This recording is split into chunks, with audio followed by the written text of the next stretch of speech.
Good morning. Kalimera sis. May the blessings of the Lord be with you this day and throughout this coming week. Today is Meat Fair Sunday, and that means that today is the last day as the church encourages us to prepare for Great Lent, that we should have any meat products. So the rest of this week we can have dairy products and everything connected to that except the meat. Now I know that some of you are in a quandary as to what you're going to do this week. It's to help us little by little prepare for the following Sunday, which is Cheese Fair, and then the following day after Cheese Fair Sunday is Great Lent. So for those of you who have been not looking at your calendars, March 11th begins Great Lent. And for many of us who have friends who are in the Roman Catholic Church and other Christian denominations, their Lent begins this coming Wednesday, Ash Wednesday.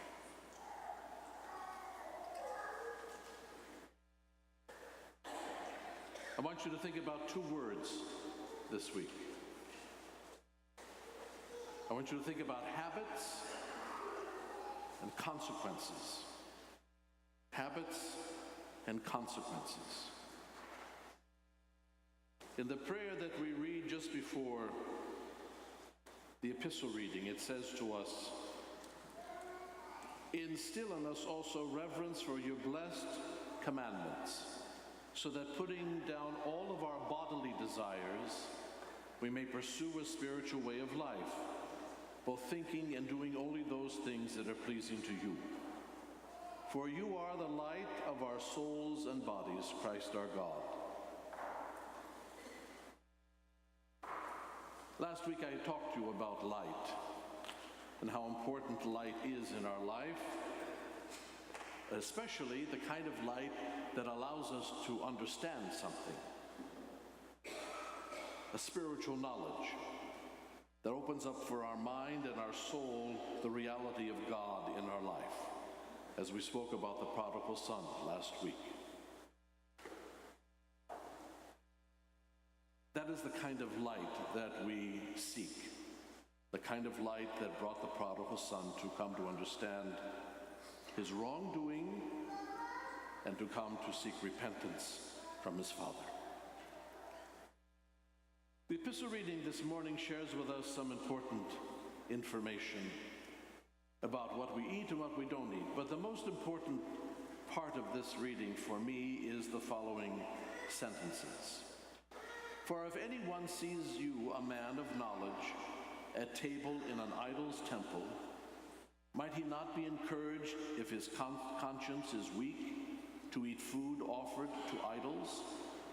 And so by your knowledge this weak man is destroyed, the brother for whom Christ died. Thus sinning against your brethren and wounding their conscience, when it is weak, you sin against Christ."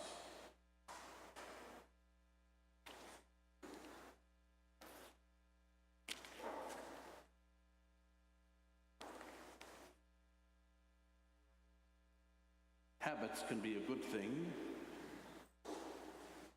and they can also be something that leads us in a direction away from good things.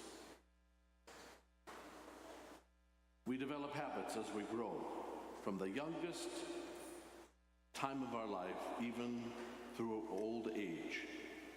We have habits, they kind of stay with us. And the habits that we form when we are young, many of them stay with us until we become older. Any kind of habit is difficult to break because it becomes a routine. It becomes something that we do over and over and over again.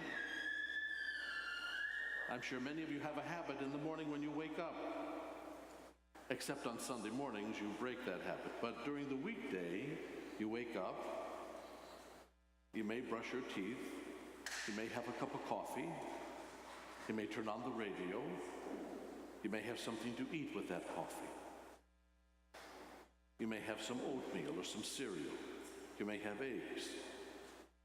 And almost every morning, the people, they develop a habit. They kind of do this over and over again. The reason why sometimes people are taken advantage of is because other people are watching them and know what their habits are.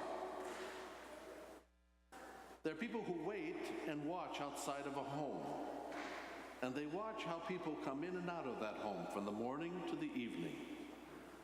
And then, when they know what the habit is, when the people are away is when they break in and steal. Because they know the habit of those people.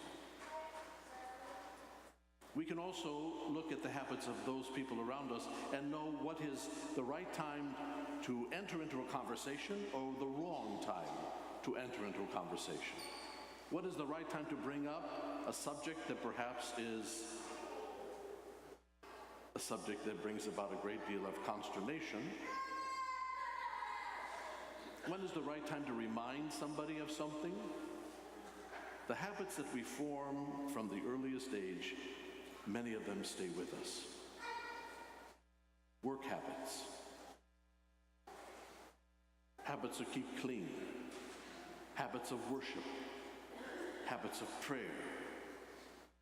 Some of those habits we can refer to, if not all of them, as addictions. And some of us develop addictions from an early age that stay with us our whole life. Some of them are good and some are not good. It is easy for any one of us to develop an addiction. And we know that there are people in the world who suffer from some of the most severe addictions. Alcoholism, drug addiction, even addiction to sex. Those three things seem to kind of just grab hold of our societies. It doesn't make any difference what society we're in, what country we live in. Those are the kinds of things that seem to plague everyone in the world. And we develop these kind of addictions from the earliest age.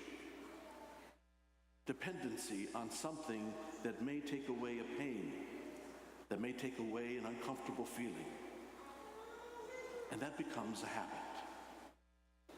Just as prayer can become a habit, alcohol can become a habit. Just as good work habits become a habit, so can drugs become a habit.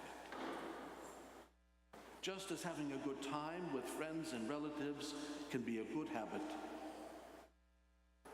the inappropriate use of sex in our life can also become a habit. So what does this have to do with either the epistle or the gospel? Because I talked about habits that you should think about and consequences. Christ is going to come and he's going to separate us like a shepherd separates sheep from goats. Sheep are docile most of the time. And they listen to the voice of the shepherd and they kind of follow what the shepherd does. Every once in a while, a sheep may run off and get lost. And the famous icon of Christ with the sheep around his neck is the gospel that says, go out after the one that is lost. Because he knows that the other 99 are going to stay close together. Goats, on the other hand, are not as docile, and they're not as easily trained, and they do their own thing. Sheep have habits, and goats have habits. Sheep habit is to stay together. Goats' habits are often off in the hills looking for something. They develop a habit. This is what they're known for. Why does Christ use this image? Because everyone understands the image about sheep and goats. At the time that he lived and walked this earth, people understood what he was talking about. Today, perhaps sheep and goats really don't have very much resonance with us. Because how many of us have really been around sheep or goats? Very few of us. But what we do understand is the next thing he talks about. When I came to visit you, you fed me, you clothed me, you visited me in prison, you visited me when I was sick, you attended to me when I had needs. And the sheep said, when did we do that? We don't remember ever doing that. And the Lord says the same thing to the goats. You did not attend to me when I needed you. You did not feed me, you did not clothe me, you did not take care of me, you didn't offer me anything. And those who were like the goats said, when did we do that? We don't remember ever doing that to anybody. Both developed a habit. On the one hand, the habit was to help people who came to them. On the other, the habit was to turn them away. See what happens? We develop a habit in such a way that it stays with us most of the time. And we live according to that habit, to that organization, to that routine. Regardless of whether it's good or bad, we stick to it because we don't feel comfortable breaking away from it. That's why it is important for us to know what we are doing and where we are when we are doing it. Because people watch us. Just like the thief that's watching your household today and knew that you came to church this morning. So now that I have put the fear in you that they're going to break in and steal, perhaps you may make a change in your habit.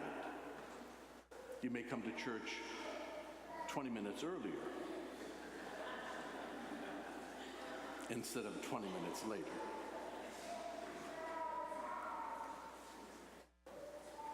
I'm conscious of what I do probably 99% of the time when I'm out and about, because after being here for so many years, people recognize me, the beard, the black clothing. So I'm really kind of aware of myself in public. I don't know whether all of the things that I do are things that I would be comfortable with. I don't know if I rub my beard too much, or I blow my nose too much, or I drink too much coffee, or eat too many sweets when I'm drinking coffee at some coffee shop or some restaurant. But I try to be aware of where I am and what I'm doing, because you never know who comes up to you, and invariably someone is going to walk up to you and say, "Father, how are you?" Those become important. Be aware of who you are and where you are. And the habits that you have formed are visible to many people, especially to Christ. So I would say to the young men and the young ladies here today that your parents offer you a good image and a good model to live by.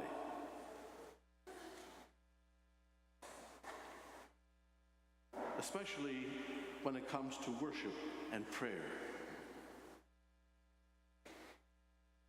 You may not like everything they eat and everything they drink, but the routine of coming together as a family and doing these things together is a good habit. What's happened in today's society has broken that. And in many ways, the family finds itself really fractured and scattered about, so that coming together doesn't happen very often. And the discussion about what are you doing today and how was your day, unfortunately, doesn't happen as often as it should. We should be careful, even amongst our own families, as to how we act and what we do. And in this larger family, how we act and what we do. And then there's no better time to think about the things that we do and say than as we enter into the great and holy Lent that helps us focus on habits and consequences. Because every habit has a consequence. Every one. And the Lord is looking at us. More importantly, the Lord is looking at our heart. When people come to our door, what is our response? When even family members come to ask for help, what is our response? When a stranger walks up to us and says hello, what is our response? When a young person comes to us for some help, what is our response? What is the response of a crying baby or children that like to talk in church? All of those things affect us, and we all have responses to them. How we develop the habits in response to those things is very important in our life as an Orthodox Christian. So to the young people, look for the good and develop good habits from now. They will stay with you your whole life. And if there are a couple of bad habits that you have now, get rid of them. Because they can become like a thorn in the side. St. Paul speaks about that thorn. Whatever that thorn was, it bothered him his whole life. And he thought about it his whole life. And he even asked Christ 3 times to take it away from him. And the Lord said to him, "My grace is sufficient for you." That thorn didn't prevent St. Paul to become the greatest missionary of the world. And some of the thorns that we have on our side should also not affect us in our work as Orthodox Christians, as long as we keep them in control and don't allow them to overtake us. May we find ourselves as sheep before the Lord and not as goats, because we listen to his word and watch him, and we want to embrace the things that he says and the way he acted in this world, so that it becomes what we say and how we act every day. Amen.